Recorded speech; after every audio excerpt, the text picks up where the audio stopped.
Hi everyone, I'm Jay. I'm part of the Poppy team. I'm mostly working on the CS side.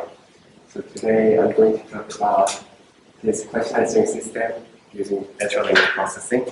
And this is a great opportunity for you to get the hands-on experience on natural language processing. So brief overview of what we're going to talk about today. We're going to first briefly introduce you to Swanton Poppy range and our motivation to develop Poppy. And then we're going to switch kind of gear and briefly introduce natural language processing and how it's related to Swanton Poppy range project. And then move on to the detailed explanation of the current system design of Poppy.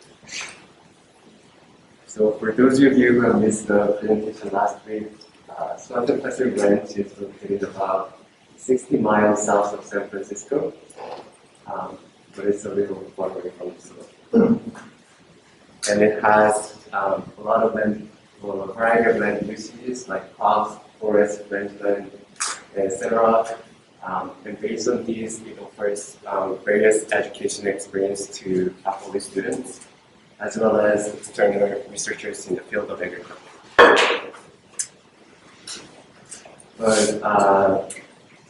But sharing these opportunities that SPR has been a problem because of its distant locations to major cities like San Francisco or Los Angeles. It has a lack of signage of Highway 1, and it's hard to find a URL staff to answer any questions related to SPR. So this is the reason why we're trying to develop a chatbot system called Poppy, who will serve as a guide in the range. Before going to dive into the system design of Poppy, I'd like to talk a little bit about natural language processing so that you can get the feel of how it's related to AI in natural language processing. And natural language processing is a branch of artificial intelligence that you analyze, process natural language text. And as an example, the simple example is email filters or spam detection. So to the machine learning model, you feed email, which is written in natural language. The machine learning model will classify whether it's a spam or non-spam. Another two examples that are more closely related to our projects are smart assistants and search results. So smart assistants are like Siri or Alexa or Google assistants that you can easily find in your daily life. That these assistants get the natural language questions and outputs the natural language. And the search result, the example of it is you type a natural language question to any of the search engine you have, and search engine gives you an answer in natural language text. So for example, when you type Florence Price to Google, Google gives you her job, her songs, and brief overview of her life. And like Google has a tremendous amount of data, and to manage this amount of data more efficiently and fetch data more rapidly, they have been using a knowledge graph, and which is what we are using for our project. So we're going to talk about that in the later slides. So natural language processing has two subtopics: natural language understanding and natural language generation. Natural language understanding is basically understanding the structures of words and interpret its meaning. For example, the semantic parsing is a great example of natural language understanding, where you translate the natural language text into some sort of a structured language.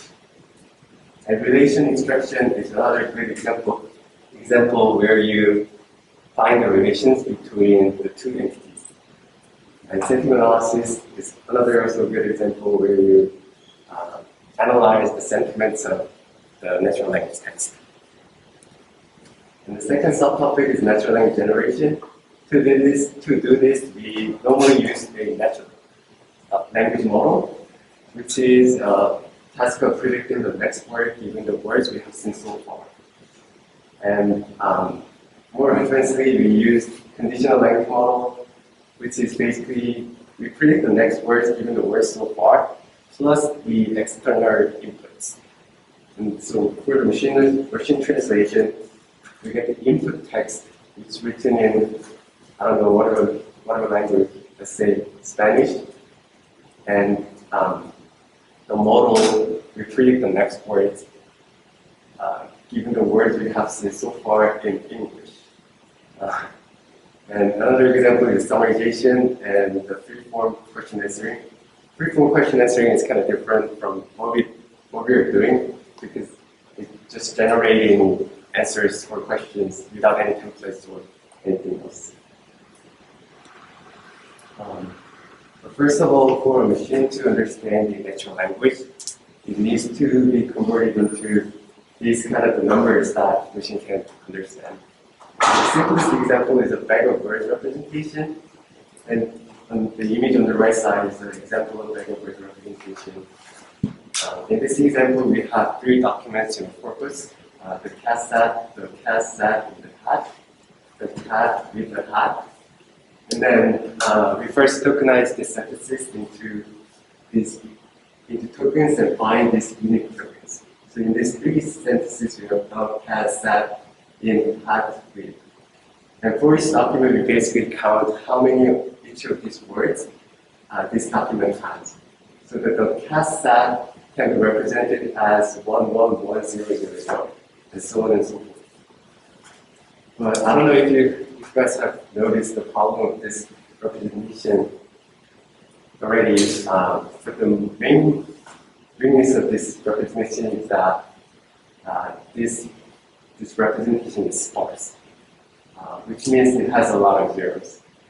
Also, if you're trying to, like, let's say if you have like 1,000 tokens in your corpus, like you're going to have 1,000 dimensions which will affect the performance of your model. So, and most importantly, this representation doesn't consider any word ordering or grammatical structure. So, as an alternative, we use word embedding. Word2Bag and Globe are 2 great examples of word embedding. We use SpeakGram for continuous bag of words, model architectures to train this word embedding. But a word can describe a different meaning in a different context. So we use deeper, more complex neural network architectures like Elmo, BERT, or GPT-2 to represent this contextual meaning of a word. That's the brief introduction to natural language processing. So back to Swanton Poppy. Swanton Poppy Poppy is a question answering chatbot system for Swanton Poppy. It's a natural language processing project because it analyzes the natural language question as an input and generates the corresponding answer, which is written in natural language as an output. So currently in our system, we have 2 chatbot systems. One is conversational chatbot, which handles all different conversations like hello, how are you, how's the weather, something like that. And we use Part AI, which is a pre-trained conversational chatbot from Facebook. And the second chatbot system we're using is test-oriented chatbot. We're going to build it from scratch. It's a knowledge graph question answering system, which is specifically designed to handle all questions related to some specific language. We're in really early process of developing the system, so we need a lot of revised contributions. So first thing first, knowledge graph is kind of like a graph structured data model to describe some sort of knowledge. In this case, no friends. But it basically has nodes and edges, and nodes represents entities or iterators.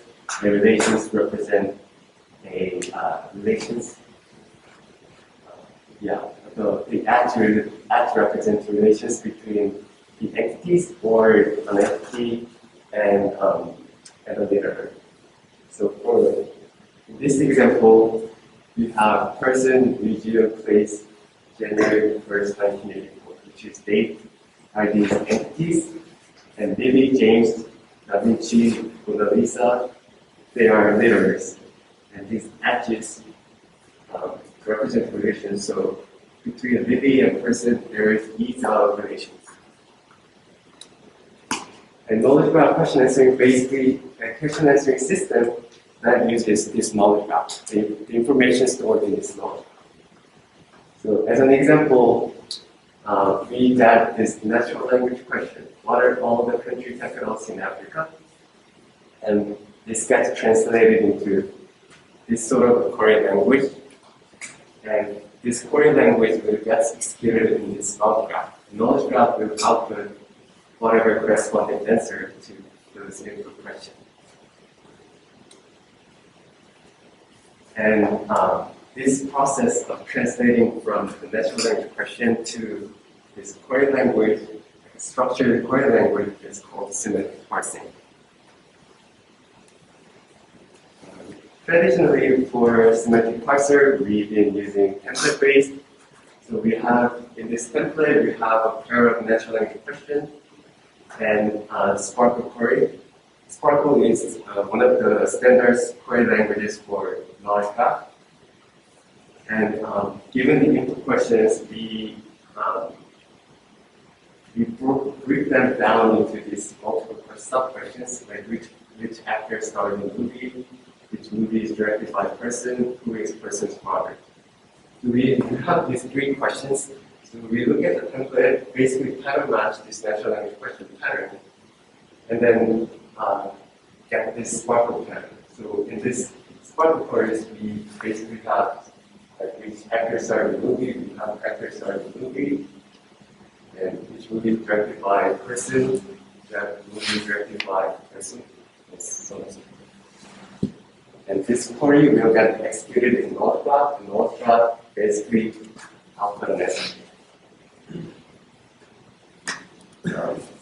And this is more recent approach. Like we had in the field of natural language processing, we have made a lot of success in natural language machine translation using this sequence-to-sequence model.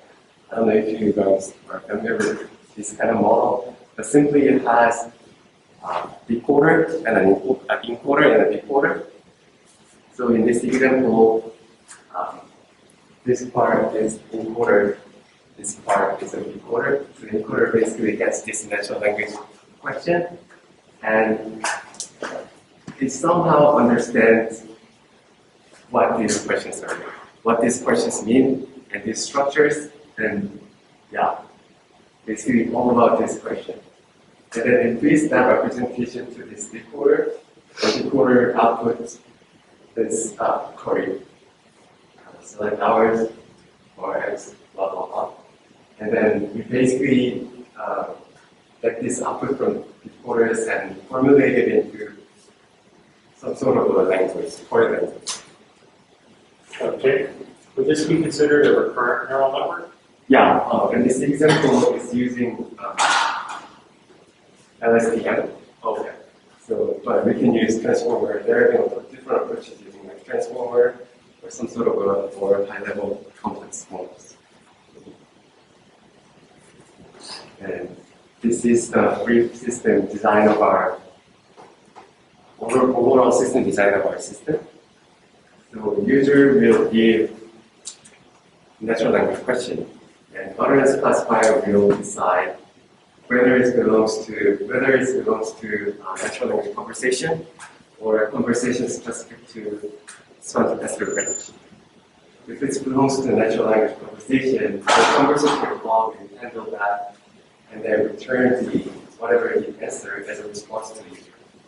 Or if it's related to SPR, we have this KGQA system where we have neural semantic parser that translates the natural language into query, and query gets executed in this knowledge graph, and the output data will fit into this answer formation, and this answer will get returned to the user as a response.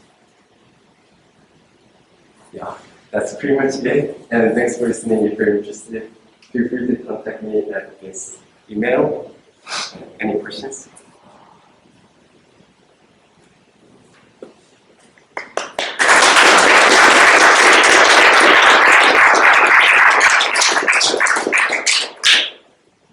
Yes. Can you go a little bit more into how you can go from a sentence into like a SparkQL query? Yeah. In terms of this nervous or Yeah. This looked really cool. I just don't fully understand what's going on. okay. Yeah. So this is kind of inspired by machine translation. In machine translation, we use this sort of a sequence-to-sequence model, where in their case, we get the natural language Spanish language outputs the translated language in other languages. So it's the similar idea, but we use this. In this case, we get the natural language question and outputs the Spark query. And here is encoder. We could use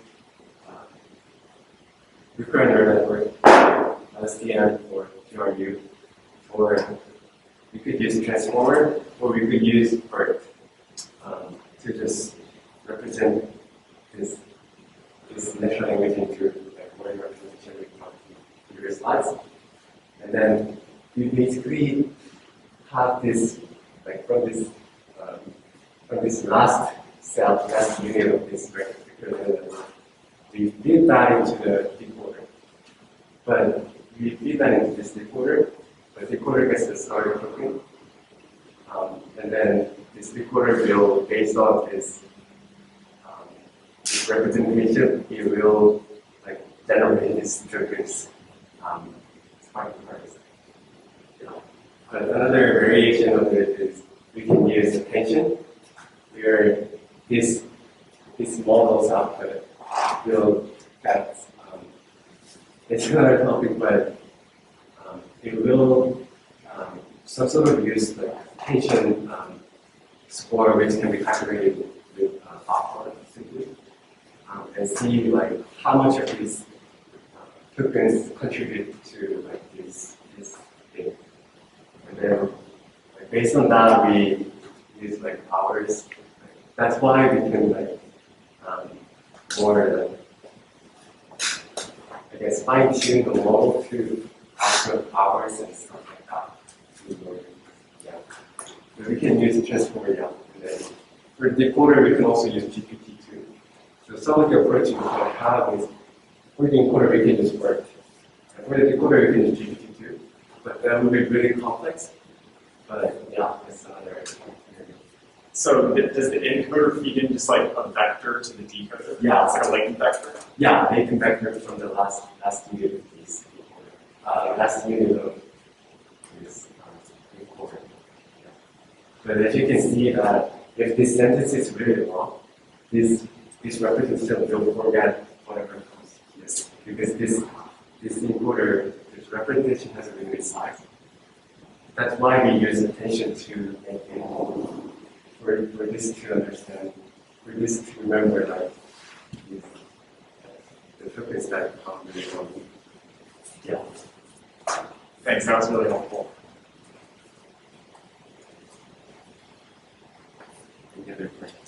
Any other questions? All right, one more round of applause.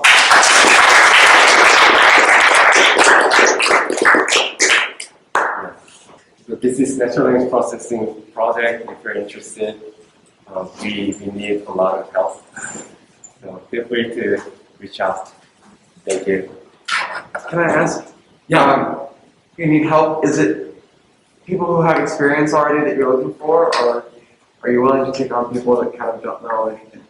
Oh, we can explain everything. So we really welcome everyone who basically know how to code. That's just the requirement. There's also a Poppy Swanton channel in our Slack. And if you're interested, you can join it, and we're gonna just watch the numbers. Once it goes about to like 7, 8 people, we'll start a full team, and we can have like meetings in CSAI about it. Is it a CSAI-based project? Like, is it through the club or is it also through the university? It's through the university, but since CSAI is AI club, Okay.